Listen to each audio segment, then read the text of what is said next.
Welcome to बोध Thakur IAS academy.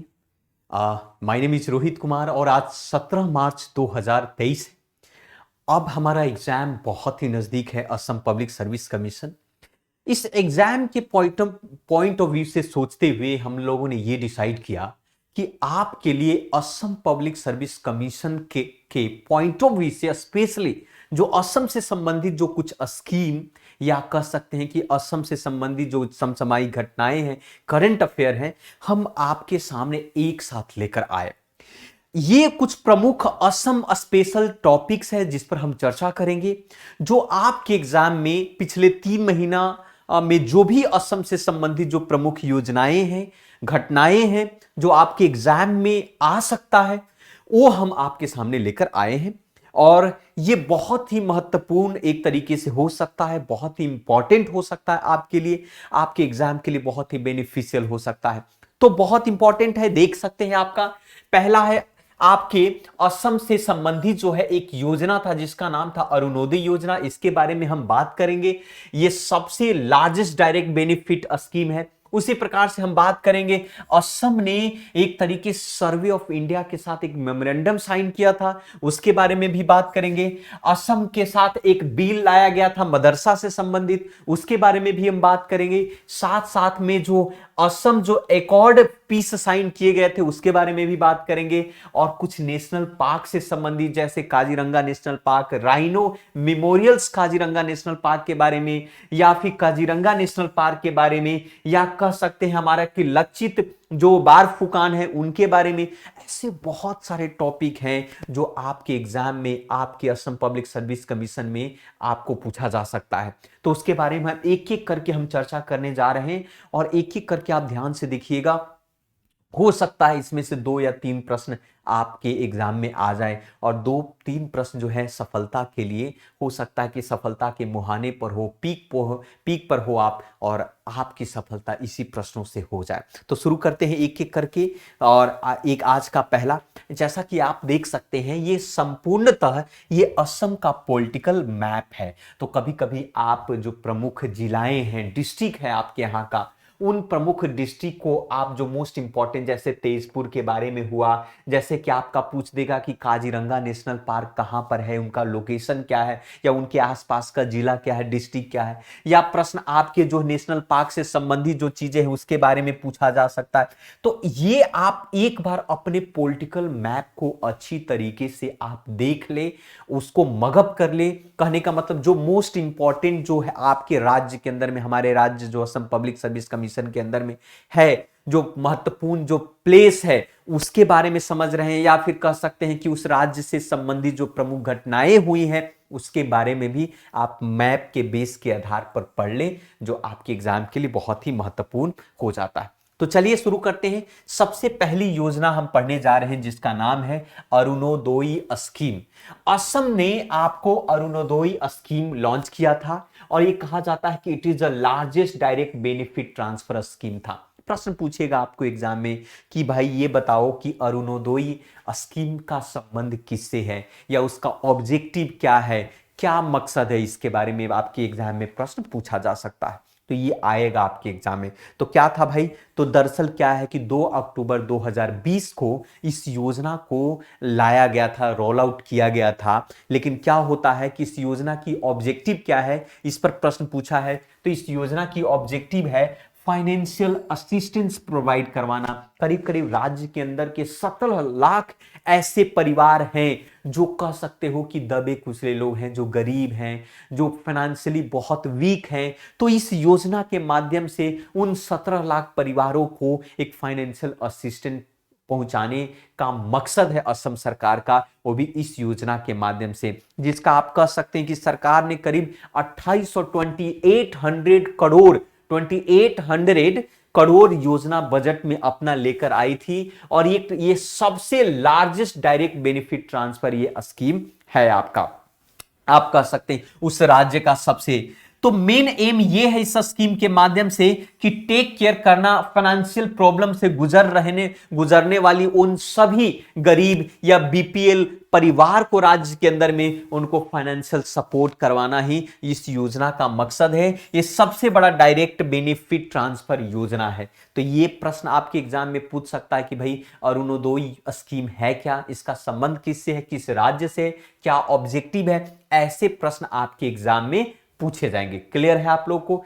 ठीक है, इससे प्रश्न आपके एग्जाम में आएंगे ही आएंगे। दूसरा जो मोस्ट इंपॉर्टेंट है, दूसरा जो न्यूज है आप यहां पर देख सकते हैं, सेकेंड नंबर का न्यूज, कि असम सरकार जो है सर्वे ऑफ इंडिया के साथ एक मेमोरेंडम ऑफ अंडरस्टैंडिंग साइन किया था, MOU साइन किया गया था। और उसका मेन मकसद आप कह सकते हैं, इसका नाम इन लोगों ने दिया जिसका बोलते हैं आपका स्वामित्व। क्या है स्वामित्व? स्वामित्व का मतलब होता है ऑनरशिप, है ना, अंग्रेजी में हम इसको ऑनरशिप कहते हैं। तो असम सरकार जो है सर्वे ऑफ इंडिया के साथ एक तरीके से एग्रीमेंट साइन किया जिसको आप मेमोरेंडम ऑफ अंडरटेक स्टैंडिंग कहते हैं, स्वामित्व, जिसका मेन ऑब्जेक्टिव ये था, ये नाम यहां से इस प्रश्न में आपको स्वामित्व के नाम से भी आ सकता है। तो उनका मेन मकसद था स्वामित्व स्कीम। स्वामित्व स्कीम जो है, योजना जो है, इसका मेन मकसद एम ये है कि राज्य के अंदर जो रूरल एरिया है, ग्रामीण क्षेत्र है, उस ग्रामीण क्षेत्र में जो आपकी बहुत सारी ऐसे इंटीग्रेटेड प्रॉपर्टी है, उस प्रॉपर्टी के बारे में जानकारी पहुंचाना, या कह सकते हैं कि इस योजना के तहत जो प्रॉपर्टी का सर्वे करना, जमीन का सर्वे करना, लैंड का सर्वे करना, मतलब to provide an integrated property, आपको validation solutions in a rural area, ये मेन मकसद ऑब्जेक्टिव था। अब एक सवाल ये होगा कि भाई इस योजना के तहत कौन कौन से आने वाले हैं? तो इस योजना के तहत जो इंप्लीमेंट करने वाली जो संस्था है, मंत्रालय है, वो मंत्रालय आपका यूनियन मिनिस्ट्री ऑफ पंचायती राज है आपका, या कह सकते हैं Assam government department of revenue है, या फिर कह सकते हैं कि डिजास्टर मैनेजमेंट, ये सभी मिलकर इस योजना को लागू किया था। तो scheme will be implemented by union ministry of Panchayati Raj, Assam government department of revenue और डिजास्टर मैनेजमेंट, ये सभी इस योजना को लागू करने के लिए तत्पर हैं। तो ये महत्वपूर्ण है। तो उससे प्रश्न आपके एग्जाम में पूछेगा कि भाई असम जो है किस सर्वे ऑफ इंडिया के साथ मेमोरेंडम साइन किया है, उसका ऑब्जेक्टिव क्या है, या योजना का क्या नाम है? तो उस योजना का नाम क्या है? स्वामित्व नाम है। क्लियर है? ऐसे प्रश्न आपके एग्जाम में पूछे जाएंगे। क्लियर है आप लोगों को? ठीक है, आगे बढ़ते हैं। तीसरी जो सबसे मोस्ट इंपॉर्टेंट है आपका न्यूज, कि हाल फिलहाल में असम बिल अबोलिश किया है स्टेट रन मदरसा। मदरसा जानते हैं, मुस्लिम परिवार, मुस्लिम भाई लोग जो हैं उनके बाल बच्चे जितने भी हैं, मदरसा एक स्कूल होता है जहां पर कुरान की पढ़ाई होती है, जहां पर उर्दू में पढ़ाई होती है, इस तरीके से। तो असम सरकार ने हाल फिलहाल में ये योजना को, जो स्टेट में चल रही बहुत सारे ऐसी मदरसा से संबंधित जो कोई एक बिल लाया गया था, उस जिसमें बिल में ये कहा गया था कि सारे राज्य के अंदर के, हमारे राज्य के अंदर के सारे मदरसा को अबोलिश कर दिया जाए और उसको 1 अप्रैल 2021 तक उसको स्कूल में कन्वर्ट किया जाए। मतलब जितने भी मदरसा चल रहे हैं राज्य के अंदर में, उन सभी मदरसा को अबोलिश करके, उसको खत्म करके, और उसको स्कूल में आपको क्या कर दिया जाए? स्कूल में ट्रांसफर कर दिया जाए। इसके लिए असम सरकार ने एक बिल लेकर आई थी, है ना। तो बिल को कहा गया असम रिपीलिंग बिल कहा गया, रिपीलिंग बिल 2020 कहा गया, 2020 कहा गया, जिसका मेन की फीचर था कि the bill will be abolish in 2 existing act, namely first is Assam Madrasa education आपके provincialisation act 1995 and Assam Madrasa education. So there are 2 type here.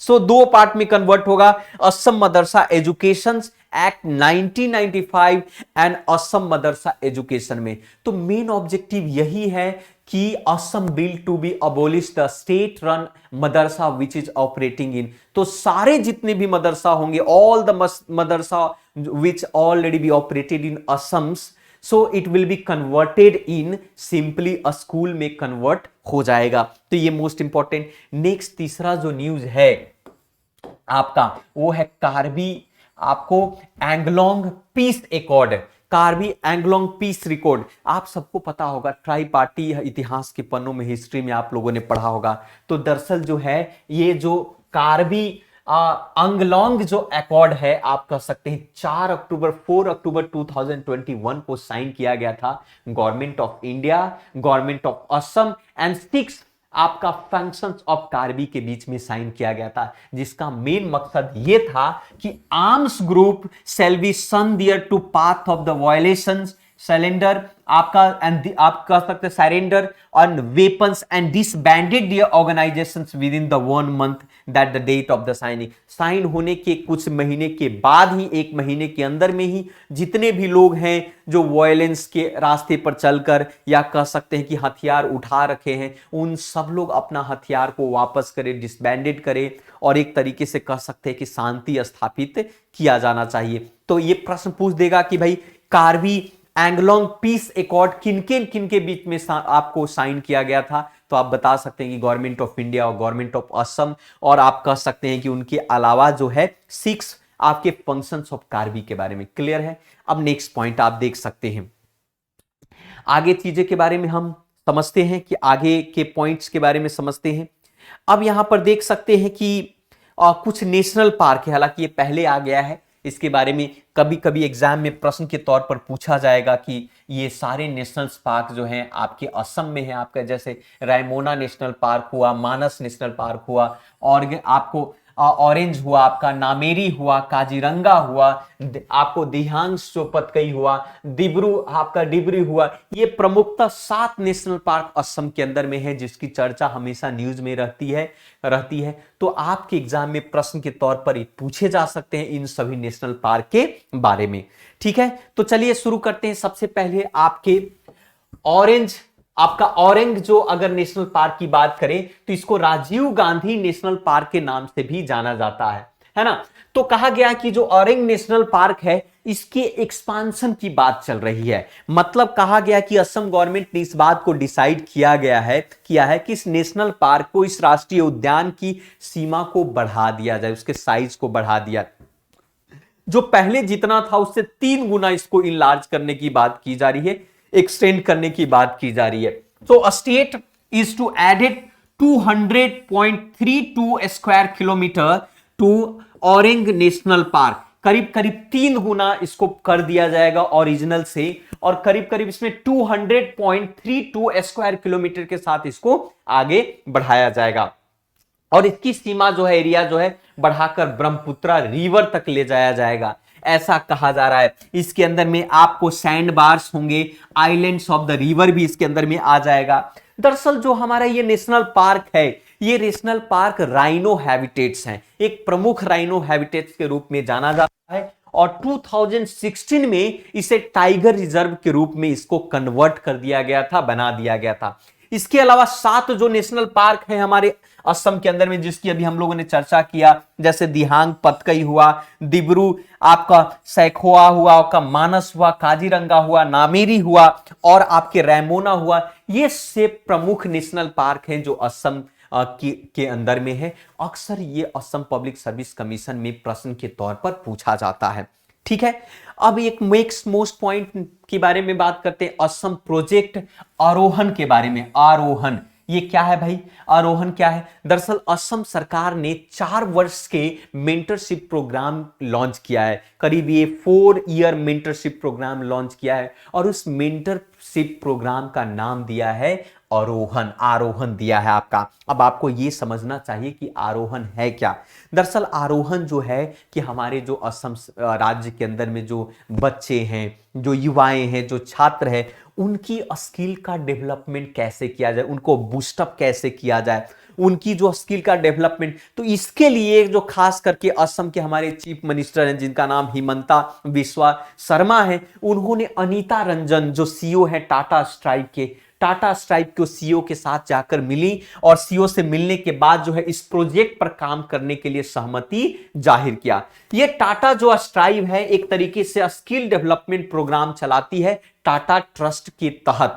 तो प्रश्न पूछे जाएगा कि आरोहण है क्या, या आरोहण किस संस्था के द्वारा या किस कंपनी के द्वारा या किस ग्रुप के द्वारा इसको संचालित किया जाता है या इसे ऑपरेट किया जाता है, तो इसके बारे में प्रश्न पूछा जा सकता है। ऑब्जेक्टिव के बारे में प्रश्न पूछा जा सकता है। ठीक है, नेक्स्ट है आपका राइनो मेमोरियल्स इन काजीरंगा नेशनल पार्क। आप सबने सुना होगा महापुरुषों की memorials, Jawaharlal Nehru memorials, Mahatma Gandhi memorials, आपने तरह तरह के बहुत सारे विद्वानों की मेमोरियल्स, राजनेताओं की मेमोरियल सुना होगा। लेकिन असम सरकार पहली बार आप कह सकते हैं कि हमारी काजीरंगा नेशनल पार्क है, उस काजीरंगा नेशनल पार्क में मेमोरियल्स की स्थापना की गई, और वो भी राइनो मेमोरियल्स की स्थापना की गई वहां पर। मतलब कह सकते हैं कि इस मेमोरियल के अंदर जो है बहुत सारे राइनो की प्रतिमा बनाई जा रही है। और वो राइनो की प्रतिमा कैसी होगी भाई, तो राइनो के जो हॉर्न्स होते हैं, जो सींग होते हैं, उस सींग को एक तरीके से जलाकर उसको ऐश बनाया जाता है, राख बनाया जाता है, और उसी राख से क्ले मिट्टी से बनाकर उसको राइनो बनाया जाता है एक तरीके से।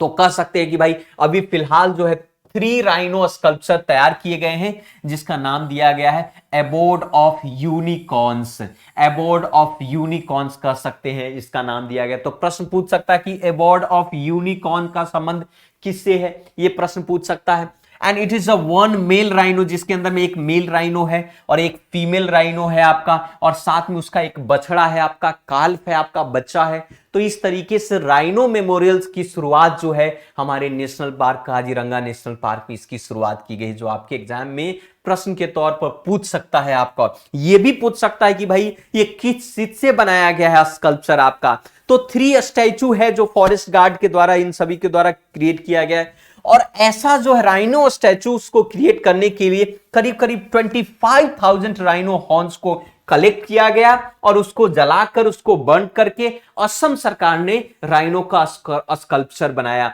ये बात हमारे मुख्यमंत्री हिमंता बिस्वा शर्मा के द्वारा ये बात पर कही गई, और कहा गया कि करीब करीब 10 से 12 लाख रुपया खर्चा हुआ है ये काम को करने में। तो ये rhino memorials Kaziranga national park में बनाने की बात चल रही है। थोड़ा सा जान लेते हैं काजीरंगा नेशनल पार्क के बारे में, क्योंकि कई बार प्रश्न आपके एग्जाम में पूछ दिए जाते हैं कि काजीरंगा नेशनल पार्क है क्या। हालांकि असम पब्लिक सर्विस कमीशन में ऐसे प्रश्न पूछते हैं, लेकिन इतना भी आसान नहीं पूछेगा, लेकिन फिर भी पूछ देगा। सो काजीरंगा नेशनल पार्क कहां पर भी असम में है, इसलिए प्रश्न पूछेगा कि दुनिया का सबसे largest population of one horns rhino आपको यहीं पे, दुनिया में सबसे ज्यादा जो लार्जेस्ट राइनो जो है आपका असम के काजीरंगा नेशनल पार्क में ही आपको देखने को मिलेगा। तो ये चीजें हैं ईस्टर्न हिमालय बायोडायवर्सिटी में, जैसे आपका गोलाघाट हुआ, नागांव डिस्ट्रिक्ट हुआ, इन सभी डिस्ट्रिक्ट में आपको, इसीलिए आप कह सकते हैं कि हमारा जो ये काजीरंगा नेशनल पार्क है, जिनको वर्ल्ड ने यूनेस्को वर्ल्ड हेरिटेज साइट के रूप में 1985 में इसको डिक्लेयर किया था, 1985 में डिक्लेयर किया था, है ना। तो ये भी इसके पॉइंट ऑफ व्यू से बहुत ही महत्वपूर्ण इससे वीवीआई हो जाता है। साथ साथ में लेटेस्ट डेटा इस बात को भी कहता है राइनो रिपोर्ट में कि हमारा जो नेशनल पार्क है उसमें करीब करीब 2613 राइनो है, जो it is the highest in India, जो कि भारत में सबसे अधिक ये है। तो this type of the question will ask in your paper, so it will better that कि try to mug up to all the national park which is already be situated or located in the Assam, and what is the main specification of all this thing। तो ये बहुत important है इन चीजों को। Next बात करते हैं, आपका देख सकते हैं कि आप सभी को पता है कि एक हमारे यहाँ का महापुरुष हैं जिनका नाम है लचित बोरफुकन के बारे में, इसके बारे में पहले की भी करंट अफेयर में हमने चर्चा किया है। तो इनका 400 बर्थ एनिवर्सरी जो है, एनिवर्सरी आप कह सकते मनाया जा रहा है। हमारे चीफ मिनिस्टर असम के जो मुख्यमंत्री हैं 400 बर्थ एनिवर्सरी सेलिब्रेट कर रहे हैं, जिनका नाम है लचित बोरफुकन। दरअसल लचित बोरफुकन का जन्म जो है 24 नवंबर 1622 को हुआ था। एक कमांडर हुआ करते थे, है ना, फुकान काउंसिलर में आप कह सकते हैं, अहोम का किंगडम हुआ करता था, साम्राज्य में एक कमांडर चीफ हुआ करते थे।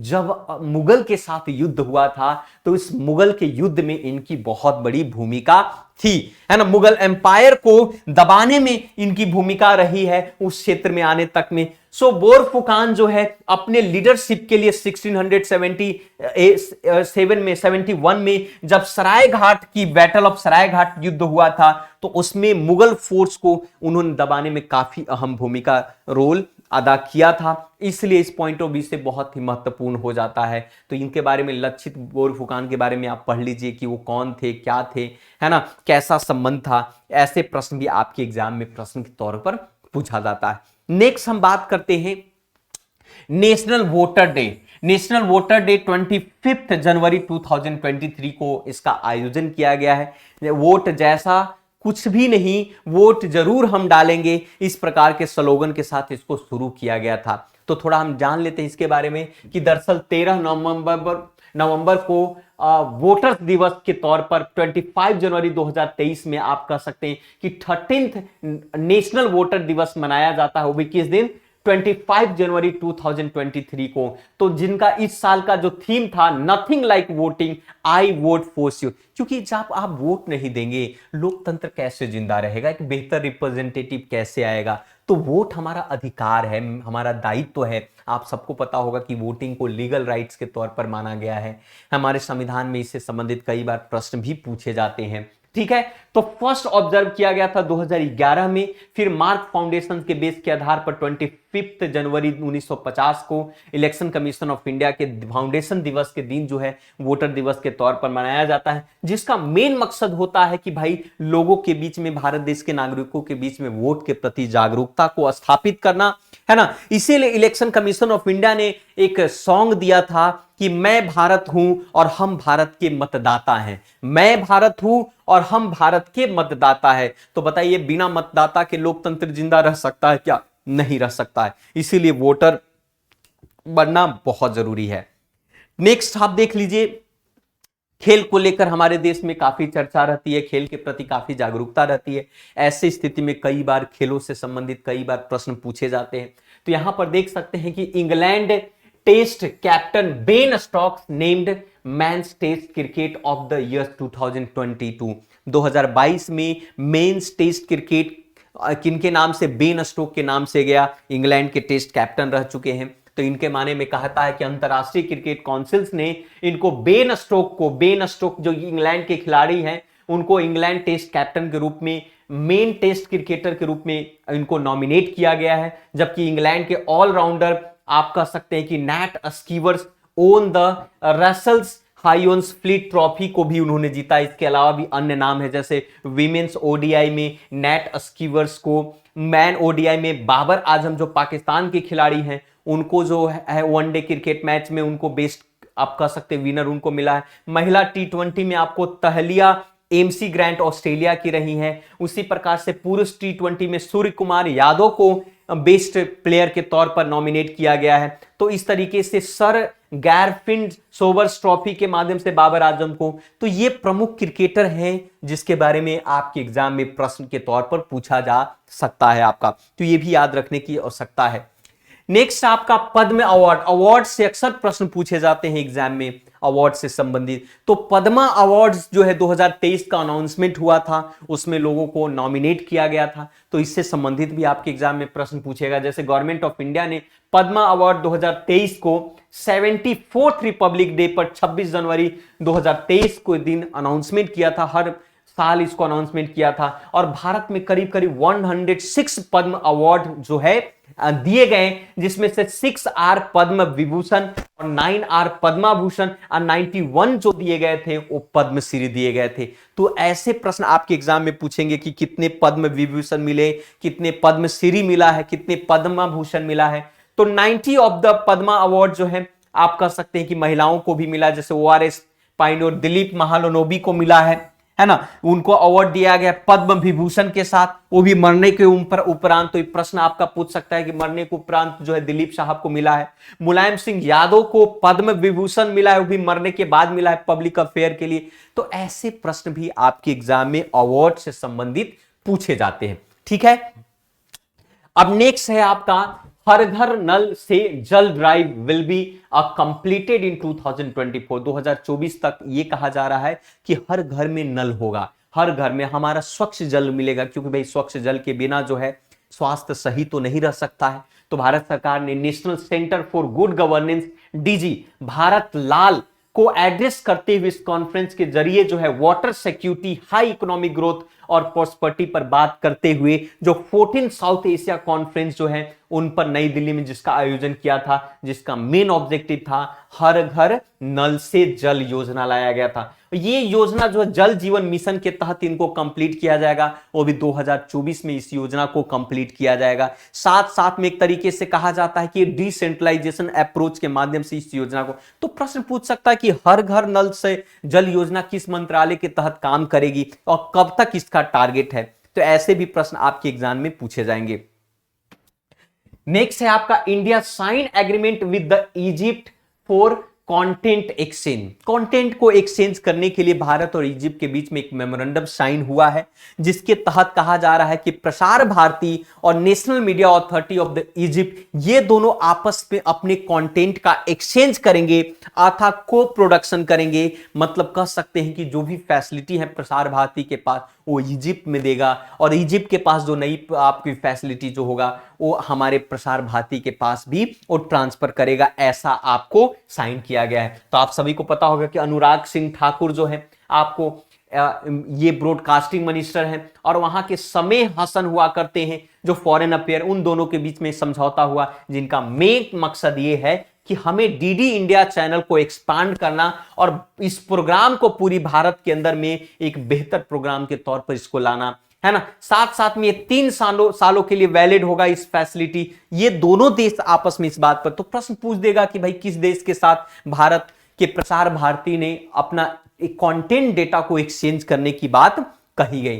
तो ये प्रमुखतः हमारे जो 15 to 16 जो न्यूज था आपके एग्जाम के पॉइंट ऑफ व्यू से, हो सकता है असम पब्लिक सर्विस कमीशन में जो इस तरीके के प्रश्न आपके पूछे जाएंगे और मुझे लगता है कि इसको आप बार बार इसको रिवाइज करने की आवश्यकता है। ऐसे ही प्रश्न आपके एग्जाम में पूछे जाते हैं। तो यह था आज का, फिर से मिलेंगे आपके असम पब्लिक सर्विस कमीशन के स्पेशल न्यूज के साथ। आज के लिए इतना ही।